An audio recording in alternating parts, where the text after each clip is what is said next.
Good morning from the Craic canal. Oh, it's actually positively balmy this morning. I don't know what temperature it is, but it's above zero for sure. Look, you can actually see the reflection. The canal's quite calm.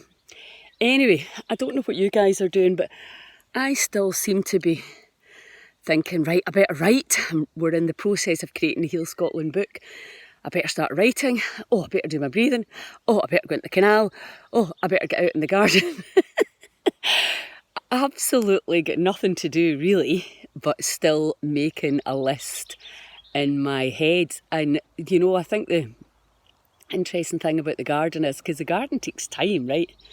Totally takes time. I don't have the knowledge base. I'm having to wing it a little bit and ask people and work intuitively. But somehow in my head I see being out, time spent in the garden is a bit frivolous, which is absolutely bollocks, obviously, because I think growing our own food, and I think that's a movement. People are in their gardens and they're growing things again, which I think is fantastic. I've always said this: how disabled are we if we can't grow our own food?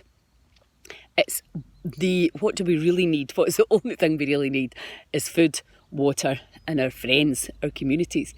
And I have no doubt that our communities will pull together and we'll come out of this nonsense stronger and more alive and healthier and vital. But part of that has to be about the quality of our food and the life force that is contained. You know, if your soil is alive and not being killed with Roundup and all sorts of god awful stuff, and you're growing your food and you can eat it on that day straight from the ground or the tree or the bush, whatever. It's such a phenomenal gift that nowadays really is a luxury, and a luxury that the body will absolutely embrace. You know, the idea that you are not compromised on this polluted planet is just crazy. Even when I was travelling in South America, I met a lot of young people whose health was compromised already in their 20s. Diseases that used to be for old people, or were perceived as for old people, like arthritis and achy joints, are happening to people much younger now. But the biggest thing I think I notice is the vitality, people's life force and excitement about life. And I always say this, when you look back at these old videos and they're doing all that jiving and the Backsies and the McGugans, that kind of dancing, that level of energy, people are not utilising that now because we're too busy and we don't have it.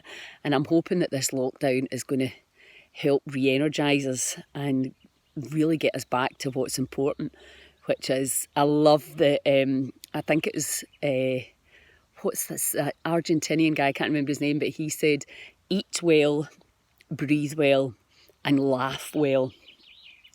And I think that's something that we can all do, and maybe just put a little bit more focus on. If you've been living in the fight or flight stress, the hormones of stress, which a lot of us have just because having far too much to do. You might have young kids. We're not living in the same way. We're out. Both parents are out working, if you're lucky to have both parents. You're cramming in all the things, trying to be the best possible parent and just not really having any time. And that's one thing that this lockdown has given us, the gift of time. So if you are lucky enough to be at home, it may not feel like that you're lucky right now. It may do. I know a lot of people are quite happy with the situation right now. But really utilising our time. And again, I'm going to do a live tomorrow on letting go of the concept of time, because the concept of time is one of the biggest stresses. Even when it comes to your age, what age you are and what age you want to be before you can do this, and what age you can retire is a big thing for people. I mean, it's pretty sad that that's something that we're actually living for, that we can't appreciate today because we're thinking things are going to be way better in the future. That may never come. So we have to get used to it. It's all about mindfulness.